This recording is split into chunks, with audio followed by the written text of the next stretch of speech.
भरतपुर नामक छोटे से शहर में रघु और मीरा बोलकर एक पति पत्नी रहते हैं। रघु उस गांव में एक फैक्ट्री में वेल्डिंग मशीन से काम करते रहता है।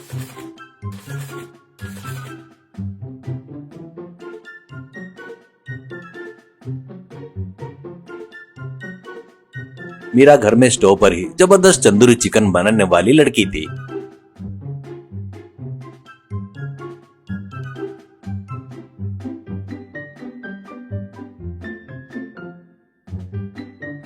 वो दोनों गरीब थे, पर उन दोनों के बीच में एक बड़ा सपना था। एक दिन उनका भी एक तंदूरी चिकन का स्टॉल रहना करके मीरा हमेशा रघु से कहते रहती थी।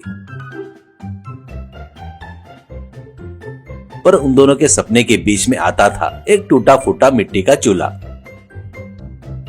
हर रोज शाम को रघु काम खत्म करके घर आते तक मीरा छोटे से चूल्हे के पास बैठकर पसीना पोंछते हुए खाना बनाते रहती थी। मीरा उस दिन भी खाना बनाकर चिकन लाकर रघु को देती है और मीना दुखी होते हुए, रघु देखो रघु, आग जलाते जलाते कम हो गई। इससे एक तरफ का चिकन बराबर नहीं पका और दूसरी तरफ का अच्छे से पक गया। मुझे समझ में नहीं आ रहा है। ऐसे कहते हुए दुखी होती है। तो रघु, अरे पगली, इतने छोटी सी बात के लिए इतना दुखी क्यों होती हो? रुक जा, उस चूल्हे को ठीक करता हूँ। ऐसा कहते हुए मिट्टी के चूल्हे को ठीक करने के लिए बहुत ही कोशिश करता है रघु, पर वो कोशिश विफल हो जाती है और चूल्हा थोड़ा टूट जाता है।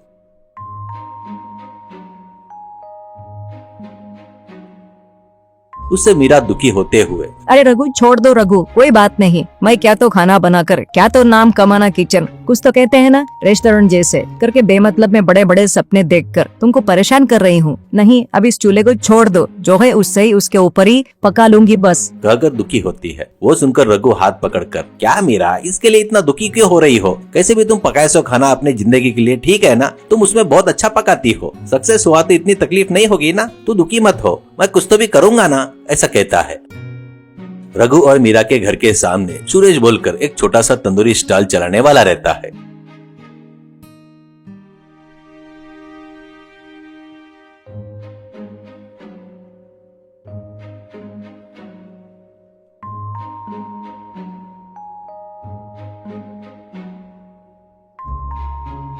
सुरेश के पास सब कुछ था, पर वह बहुत ही आलसी था। कभी क्या स्टॉल ओपन करके तंदूरी पकाता था।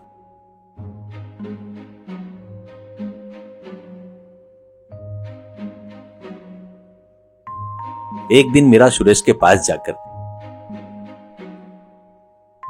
अरे सुरेश भैया, आप कैसे भी स्टार पर ज्यादा ध्यान नहीं दे रहे हो ना? मुझे दे दो ना महीने भर के लिए किराए से। मैं इसमें चिकन तंदूरी बनाकर बेचूंगी, तुमको हर महीने किराया भी दूंगी। ऐसा कहती है। वो बातें सुनकर सुरेश गुस्से से, क्या बात कर रही हो मीरा, क्या बात कर रही हो? जब चाहे तब पकाऊंगा, नहीं तो बंद कर दूंगा। ये मेरा स्टॉल है। वैसे भी तुम्हारे पास चूल्हा खरीदने के लिए पैसे नहीं है, तो तुम कैसे आकर मुझे हर महीने किराया देती करके बोल रही हो? देख, मैं खाना बनाना बंद किया तो मेरे पास काम दूंगा उतना ही, लेकिन मेरे स्टॉल में खाना पकाकर, वो भी तंदूरी चिकन पकाकर, क्या है तो रसोई वाली दीदी रहती है ना, वैसी फेमस हो जाना चाहती हो क्या? ऐसे बेमतलब का मत सोच। कहकर फालतू के चार बातें सुनाता है। इससे मीरा के आंखों में पानी आ जाता है। दूर से रघु ये सब देख रहा था।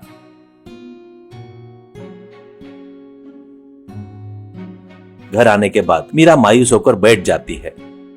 तो तुरंत मीरा से रघु, देख मीरा, तू मेरी हिम्मत है। मैं दूर से वो सुरेश बोल रहा सो बातें देख रहा था। तुम उसके बातों पर ज्यादा ध्यान मत दो। वो कभी काम नहीं करता है और काम करने वाले को एनकरेज भी नहीं करता है। उससे अपने को कुछ लेना देना नहीं है। तुम चिकन तंदूरी बना रही हो बस, ऐसा कहता है। मीरा, नहीं जी, मैं दुखी नहीं हूँ। वैसे भी उसने कुछ भी नहीं कहा ना। वैसे भी कोई भी कुछ बोले तो मैं दुखी नहीं हो रही हूँ। मेरे लिए तुम बिल्कुल दुखी मत हो। ऐसा कहते हुए अंदर कितना भी दर्द हो, ऊपर से पति का दिल नहीं दुखाना करके मीरा उस दर्द को बाहर नहीं दिखाती है। पर रघु अपने मन में, अरे पगली, मेरे लिए कितना सोच रही हो? तुम्हारे लिए कुछ तो भी करूंगा करके सोचते हुए वो दिन वैसे ही गुजर जाता है। रवि फैक्ट्री में काम कर रहा था, पर रवि का मन पूरा तंदूरी चिकन अपनी पत्नी से कैसे भी बनवाना है करके, कुछ तो भी करके अपनी पत्नी की मदद करना है करके सोच रहा था। रघु अपने मन में, मीरा की आंखों में मैंने पानी देखा। उसने मुझे आज तक कुछ भी नहीं मांगा, पर फैक्ट्री का काम भी उतना उतना ही है। ये लोग तनख्वाह भी बराबर नहीं देते हैं। तो स्टोव तंदूरी बनाना बोले तो, व्हील तो सब खरीदना बोले तो पैसे चाहिए ना। कैसे करूँ, क्या करूँ, सोचने लगता है। तब उसके मन में एक विचार आता है और तुरंत रघु, अरे हाँ यार, तंदूरी बोले तो इस वेल्डिंग मशीन की मदद से तंदूरी चिकन बना सकता हूँ ना करके सोचता है। और शाम को घर आता है और मीरा को बुलाता है।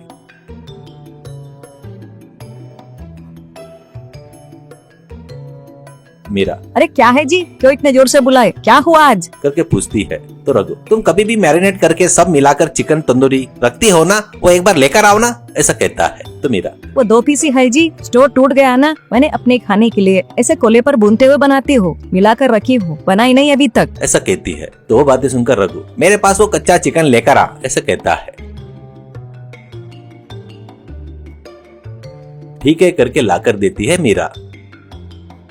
तो मीरा के सामने ही वो देखते हुए वेल्डिंग से जबरदस्त चिकन तंदूरी बनाता है रघु।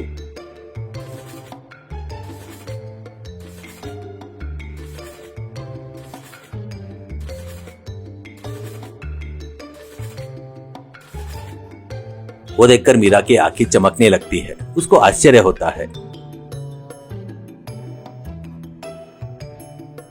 तब मीरा तुरंत, अरे क्या है जो मैं देख रही हूँ, सच्ची है ना, तंदूरी चिकन आप वेल्डिंग मशीन से बना रहे हो क्या, बहुत बढ़िया है जी, कहते हुए खुश होती है। तो रघु, एक बार खाकर टेस्ट कैसा है बताओ मीरा, करके कहता है। मीरा एक पीस खाकर तुरंत, बहुत बढ़िया है जी, सच में ऐसा स्टाइल कहीं भी नहीं मिलेगा, बहुत ही टेस्टी है जी, बहुत बढ़िया सोचे आपके, कहते हुए खुश होती है। तुरंत रघु, देखो कल से 4 वेल्डिंग मशीन आ रहे हैं, वो हमारे फैक्ट्री में बगैर काम के पड़े हैं, तुम चिकन तंदूरी का स्टॉल ओपन कर लो, अपन तंदूरी चिकन बेच रहे हैं, ऐसे कहता है। बोले वैसे ही वो वेल्डिंग मशीन से चिकन तंदूरी बनाना शुरू करते हैं रघु और मीरा।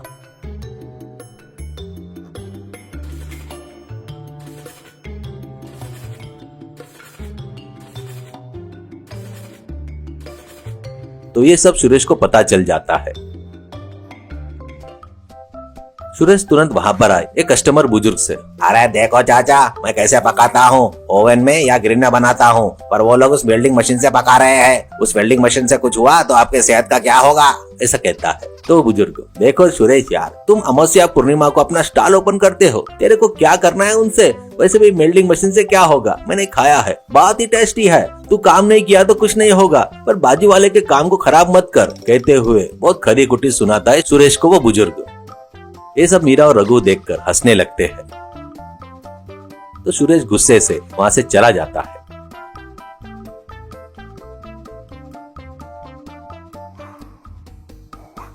पर कुछ भी हो यार, वेल्डिंग मशीन वाला चिकन तंदूरी बहुत ही फेमस हो गया। सोचा वैसे ही मीरा का सपना पूरा हुआ। रघु और मीरा बहुत खुशी से जीने लगते हैं तब से।